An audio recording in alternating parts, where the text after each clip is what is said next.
Hey, welcome back to the Creating Health and Wealth for Retirement podcast. This is Mark Delaney. He's going to talk to you about how your health is one of your biggest assets for your retirement. And he's Rick Collins. He's going to talk about how creating wealth for retirement is a big deal because one without the other, you're going to be miserable. How are you this week, Rick? Are you looking forward to another episode? This is episode 4, and they said it wouldn't last. 4 episodes, Rick. We made Let's it give past ourselves the a lucky hand. number 3. I'll tell you what, Mark, I had back surgery last Thursday because I didn't take good care of my body, but I'm doing really well. I'm feeling better after surgery than before, so I'm going to call that a win. Wish I'd taken better care of myself along the way, but it's never too late to get started. It is never too late to get started. So, Rick, you suggested a topic today. What is our topic for today? Yeah, I wanted to talk about the benefits of compounding efforts. That translates into compounding interest with your money. And for health, it's the incremental progress you make by exercising, eating right, walking, all those good things that build up tremendous benefits that outweigh the inputs over time. How's that work in exercise and health? And compounding interest is compounding interest with money is one thing, but compounding interest with your body is a different thing. But kind of like I want to give people a different perspective of sorts, and that is with money, and you can speak to this, Rick. With money, there's 3 things that happens with money. People invest it to grow it, they spend it and break even, but they can do something even worse. They can go into debt and therefore end up not just neutral but negative. And the same thing happens with health. If people take care of themselves and exercise, they can maintain their level or improve it. But if they do nothing, it's all straight downhill. You're just getting older. So without question, what you do each day with your money, with your health, it all really matters significantly to your future. Yeah, if you sit on the couch and eat Cheetos all day, you're digging a hole. So if you ever want to be healthier, you've got to undo all the damage you've done along the way. Same with going into credit card debt to buy plastic crap and depreciating assets that are worthless by the time you eventually pay that credit card off. You've dug a deeper hole that's just harder to get out of. So it's being more proactive on the day-to-day basis, making better choices along the way with our calories, our money, our time, energy, effort, our focus, to really set yourself up for a successful future. And so when you talk about compounding, you usually think of it in terms of interest. So talk about the impact of compounding interest in a person's financial life. Well, there's a thing called the rule of 72. The rule of 72 is you take the number 72 and you divide that by the interest rate you're earning on your money. And whatever that decimal comes out to be is how often your money will double. So if I'm making 7.2% divided by 72, my money's going to double in 10 years. If I'm making 14%, my money's going to double in 5 years. 7 divided by 14 is 5, or 0.5, which is 5 years. So if somebody puts in, say, $100 a month in their retirement account, making 5% interest, in 30 years, they'll have put in $37,000, but their money will be worth $84,912. So they'll earn interest over that time. The money they put in continues to grow, compounding interest. Time just adds to the money they've got. If they only do 20 years at 5%, that's $25,200 they put into a savings account. It's now worth $42,000. It's almost double. That's 5% over 20 years. So really, it's starting early, being consistent with the action you're doing pays off big down the road when your money starts doubling on its own and your money is making money on your money. You're not even really contributing as much to the growth as compounding interest is. Einstein said one of the greatest forces in the universe is compound interest, and I see it every day of consistent action over time just grows and grows and snowballs and makes bigger and bigger impacts down the road. But you got to get started. Now, for a lot of people, when we talk about investing in our future, be it through exercise, be it through a better eating plan, or through saving money, a lot of people say, well, my cash flow or my time doesn't allow us to do that. And so what ends up happening is we're either too busy or we don't have the cash flow to create compounding effects of our exercise, diet, and investing our money. What would you say to someone who says, but Rick, you don't understand. I live paycheck to paycheck. I don't have the money to invest anything. What would you say to a person who says that? First, I'm going to ask them how often they eat out. Do they smoke cigarettes? How many times a week do they do Starbucks, McDonald's, Seven Brews coffee, what donut shop, whatever, gas station food, whatever. The average person blows about $25 to $30 a day, and they don't even realize where it goes. And so if somebody's living paycheck to paycheck, they got to look at how they're spending their money. But more importantly, do they want to ever get ahead, or they always want to live paycheck to paycheck? So what I do is I help people, I show them how to create their own bank so they're more strategic with their money.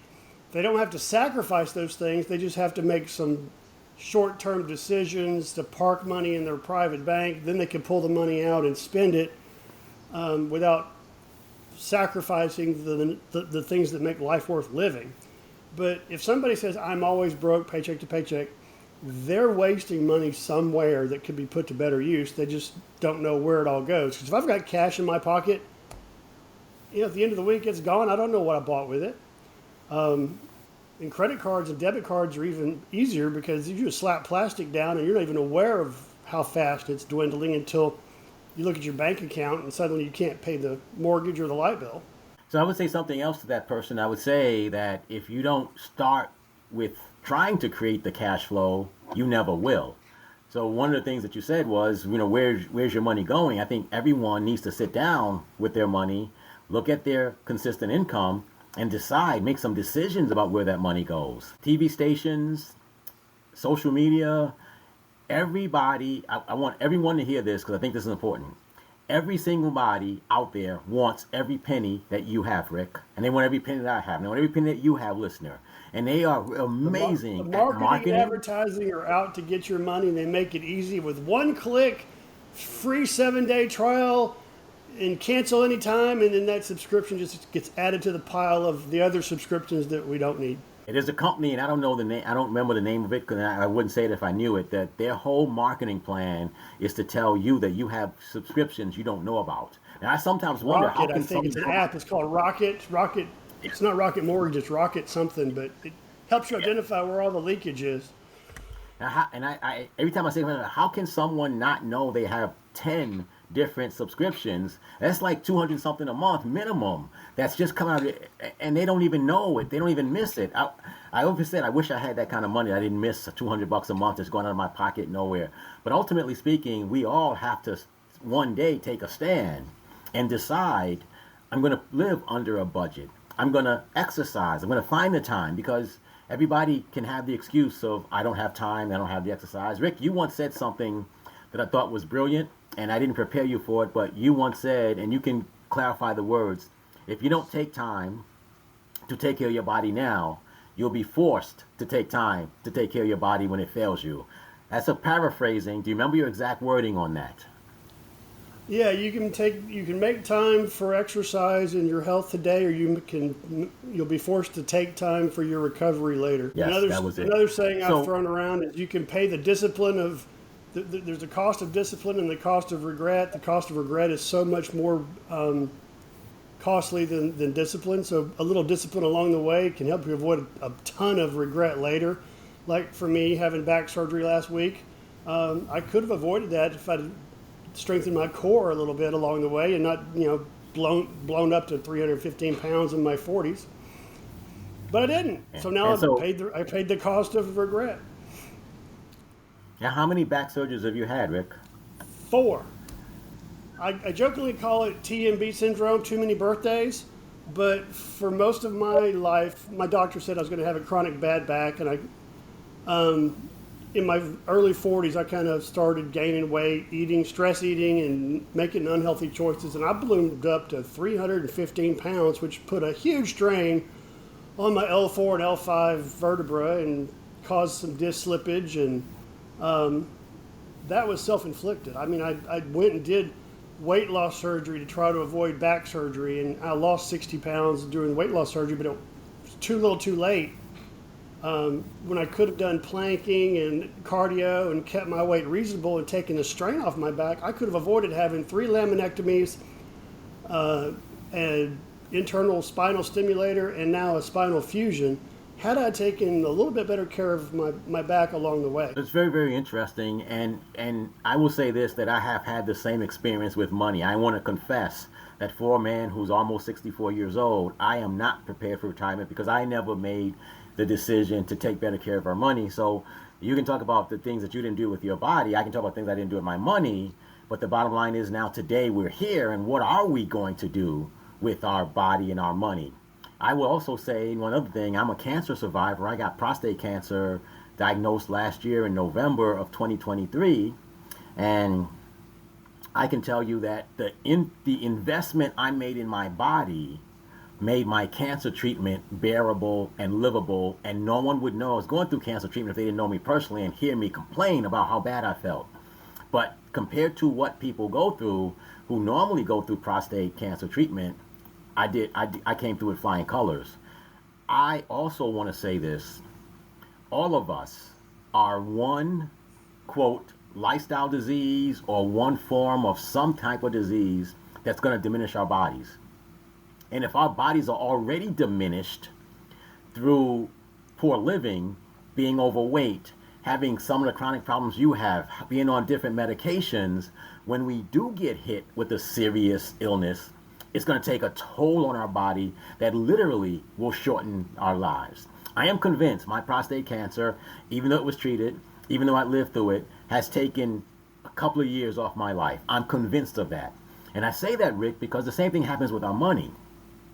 When we don't invest our money and we spend it and go into debt instead, at some point we got to dig ourselves out of that hole. Talk about the whole debt causes for people with money, Rick. Well, I tell you what, just a few statistics here. The average person aged 55 to 64 has $537,000 in their retirement savings. Most people, for a long time I was not there. The rule of thumb is to have 10 times your annual salary to as your nest egg. So if you make $50,000, $500,000 would be a goal to have in your retirement savings. That will last you roughly 20 to 25 years. If the stock market takes your money out, then you're dependent on Social Security only. Or if you live too long, you outlive your savings. It just puts people at risk. They're not, because they don't have that reserve. Like you said, your health helps you get through your prostate cancer diagnosis and treatment. When people are living paycheck to paycheck and we have the next pandemic hit and suddenly you can't go to work, you've got no savings to fall back on, people are devastated and they go deeper into debt. So if somebody's living paycheck to paycheck and then life happens, they have to buy new tires for the car, or fix a transmission, or the air conditioner goes out. I live in Texas. We take our air conditioning really seriously. So they've dropped $10,000 on replacing an air conditioner unit. Suddenly they're in debt $10,000 and at 18% interest. That's like the opposite of earning 18% interest on that money until you pay it back. So that hole just gets deeper and deeper, and it's harder for people to get ahead because more of their money every paycheck is going towards interest. When I think about the going into debt, I think with our bodies, we go into debt, and you kind of talked about this, by being overweight. Because so if we have a frame, so I'm a little over 5'8", at least I was when I was 21. I'm a little over 5'8" inches tall, and my frame was made to be about 160, 170, 170 pounds. Well, you have a frame, Rick, and you have a height, and everyone else has it too. But when you said you went up to 330 pounds, how tall? Do you mind if I ask how tall you are, Rick? Do you mind telling the world how tall you are? Yeah, currently I'm 6 foot tall. I was 6'1", but gravity does take its toll over time. But yeah, 6 foot. Right now I weigh 195 and I feel great. But at 315, I was miserable. I didn't have any energy. I couldn't. I could barely tie my shoes. But I see pictures of what I looked like, and it reminded me how bad I felt. And I remember the I was living in Germany at the time, and we went on a cruise in the Mediterranean. And all I did was eat on this boat for 7 days, and I came back. I'd gained 20 pounds in a week, Wow. and my daughter's nanny pointed it out, like, "Oh, Rick, you've got a little belly." I'm like, "Well, gee, thanks." And then I went through a divorce and ate and drank my way to feel better, and that just started a downward hill. And then as I get older, I'm not doing the cardio, I'm not doing as much weight training because I'm too busy to mess with that, and my metabolism is slowing down as I age too. So it was just a recipe for disaster of slower metabolism, not exercising, and stress eating and drinking. So I just kept growing and growing. There was more. I was not. The joke was, I'm not fat. I'm kidnap resistant, because I was so blobby at my heaviest. Yeah, so one of the things that I want to say is just like debt is something people have to pay off. When you're significantly overweight, there's an energy debt that you have to pay off. So if you just think about physics in general, if you have your body has an engine called your heart and your lungs, it takes in oxygen, your muscles have to support whatever it is you do with your body. Every pound above that, that's just literally fat. That really fat serves very little purpose in our bodies, and excess fat serves no purpose. So if you bulk up with muscles, you get stronger. If you get heavy with being overweight, you are putting tons of strain on your heart, your circulatory system, your lungs, your breathing, and it has to carry all of that extra weight. And so I call it, and I want you to talk about inflation financially, but being overweight creates inflation of energy. If you are 50 pounds overweight, that 50 pounds every hour takes its toll on your body. It takes a toll on your joints. It takes a toll on your oxygen use. It takes a toll on your heart that has to create. When you have if you're a person, you listen to me right now, and you have a stomach that's hanging over your belt, and that's miles and miles of veins and arteries that that your body creates to pump blood through those things. Everything inside of our bodies, Rick, is alive. It needs to be fed. It needs to be nourished. There's a disease called gangrene. Gangrene is what happens to people when blood starts circulating to a part of their body.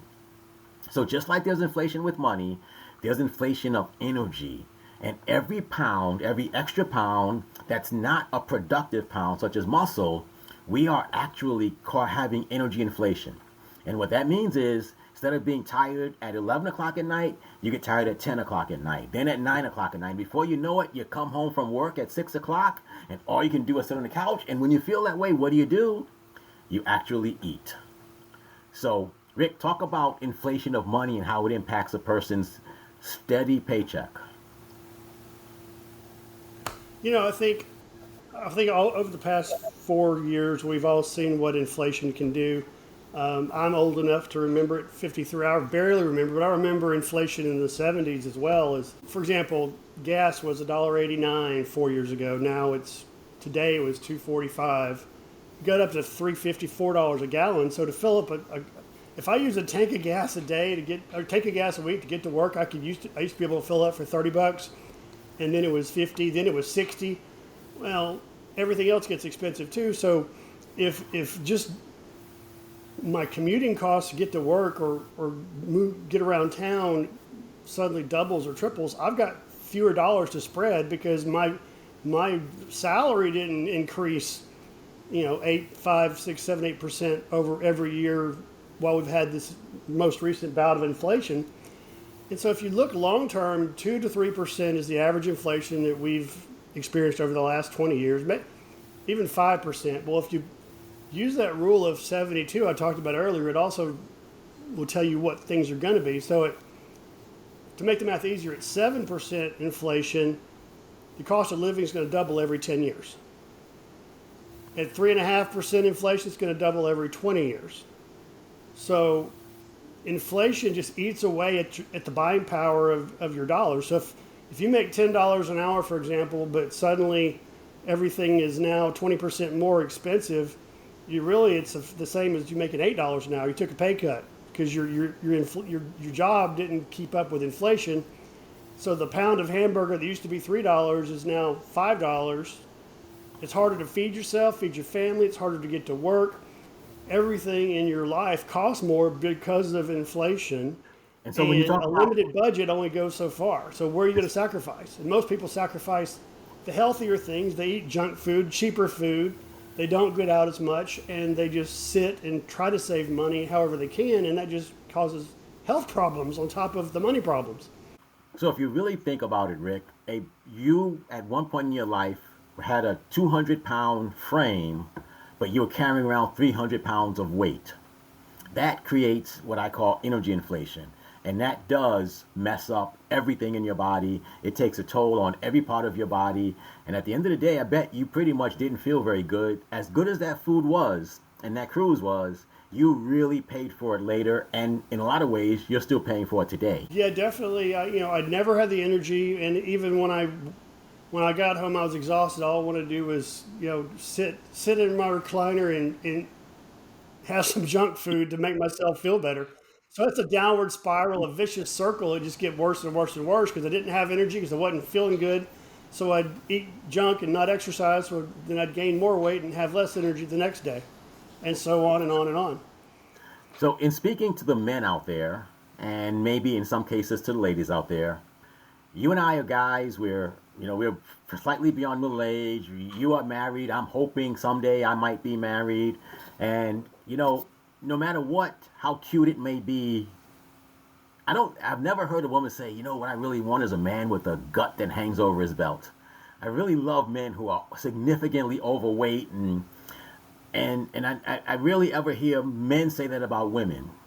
Like, no matter what goal you have in life, being unhealthy, being overweight, being financially broke will never ever help you create the life you truly want to live.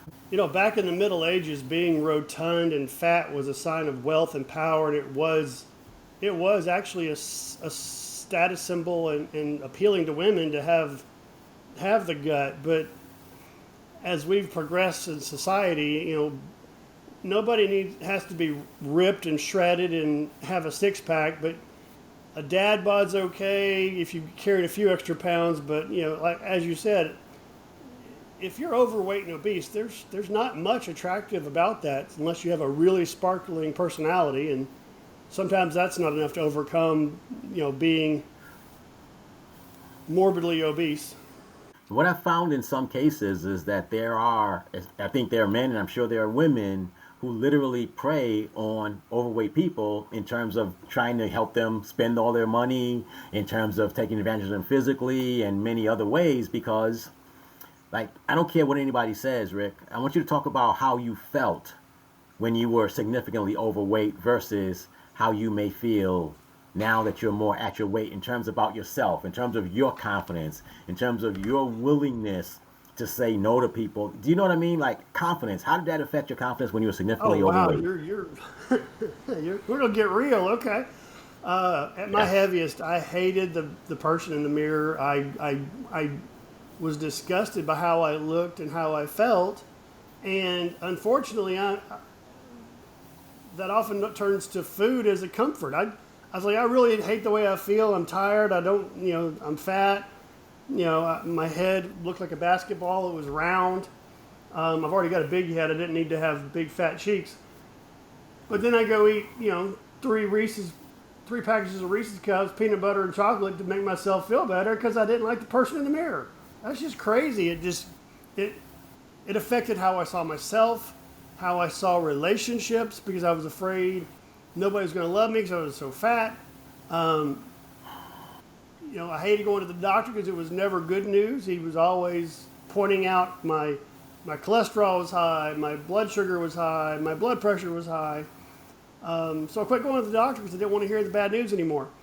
So it's really a cascade of negative emotions and negative self-talk because I wasn't healthy. So I walk around with a lot of confidence because I am healthy and because I think I have I have the face made for radio and podcasts that nobody should see. But when I do walk around, I do have a fairly decent body that does get, I want to say, attention in a positive way from both males and females. But it does give me confidence to do things that I might not normally do if I didn't not have that body. And I remember when I was diagnosed with prostate cancer, I wondered how the treatment and everything would treat me and how it would treat my body. So I just want to say that, health and wealth go hand in hand. And you can be the healthiest person in the world without money, it's going to be a problem. But I think it's even worse when you do invest and you do all the stuff Rick wants you to do and you create a significant amount of cash and then you get sick. Or worse, you die because you didn't take care of your body and your health. And so as we come to the end of a yet another episode, Rick, episode number 4, give some advice to something that somebody can do to start themselves. Let's say they're the cash flow zero person or cash flow negative. What can someone do to start increasing their cash flow and getting started on a wealth journey? The first thing is to find out where all your money is going, whether it's writing down every expenditure or actually using your bank website to look and see where you spend your money, and then find those leaky spots. The $2 soda you buy every day at the gas station on the way to work, or the eating out, or do I really need Starbucks a $7 Starbucks when I can brew coffee at home for 50 cents? So that's the first part is, take a pulse of where the money's going, and then figure out if you're not breaking even, if you're underwater, either do you want to sacrifice something, save some money somewhere, or increase your revenue somehow. There's side hustles, there's second jobs, there's plenty of online things people could do. I have my own side hustle with my insurance and financial planning. But really it's find out where your money's going, where your leakage is, and then figure out how to make your income higher than your outflow. And when it comes to your body and your health, just look at your calories, look at what you're eating.